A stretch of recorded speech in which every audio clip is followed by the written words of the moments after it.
সৰুপথাৰৰ উৰিয়ামঘাট চিকিৎসালয়ত অঘটন উৰিয়ামঘাট চিকিৎসালয় চৌহদত দপদপকৈ জ্বলিল এখন এম্বুলেন্স ৰখাই থোৱা অৱস্থাত হঠাৎ জ্বলি উঠে এম্বুলেন্সখন শ্বৰ্ট চাৰ্কিটৰ ফলত অগ্নিকাণ্ড সংঘটিত হোৱাৰ সন্দেহ ঘটনাস্থলীত অগ্নি নিৰ্বাপক বাহিনী উপস্থিত হৈ নিৰ্বাপন কৰে জুই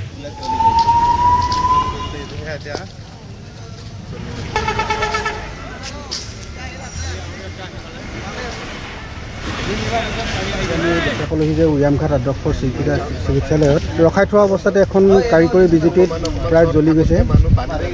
যিখন এম্বুলেন্স জ্বলিছিলে সেইখন প্ৰায় ব্যৱহাৰৰ উপযোগী হৈ থকা নাই যেন তেনে জোৰা কোটা মাৰি চলাই আছে আমি এই ক্ষেত্ৰত আজি এতিয়া যিধৰণে গাড়ীখন জ্বলি আছে চকুৰ সন্মুখত আমি ইয়াত বহুত দিনৰ পৰা দাবী উত্থাপন কৰি আছোঁ যে আমাক ইয়াত এখন উন্নত মানৰ ফায়াৰ ব্ৰিগেডৰ প্ৰয়োজন আছে আমাৰ এই দাবীসমূহ নস্যাৎ কৰি আজিৰ তাৰিখলৈকে কোনো ধৰণৰ ইয়াৰ পদক্ষেপ লোৱা নাই যাৰ ফলশ্ৰুতিত আজি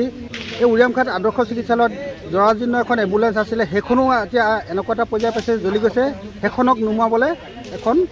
ফায়াৰ ব্ৰিগেডৰ গাড়ী নাই গতিকে আমি এতিয়াও দাবী কৰিছোঁ যে আমাক এই উৰিয়ামঘাট অঞ্চলত এখন স্থায়ীভাৱে ফায়াৰ ব্ৰিগেডৰ প্ৰয়োজন হৈছে যাতে তাৎক্ষণিকভাৱে আমি সেৱা কৰিব পাৰোঁ কাজিৰঙাৰ ৭১৫ নম্বৰ ৰাষ্ট্ৰীয় ঘাইপথত দুৰ্ঘটনা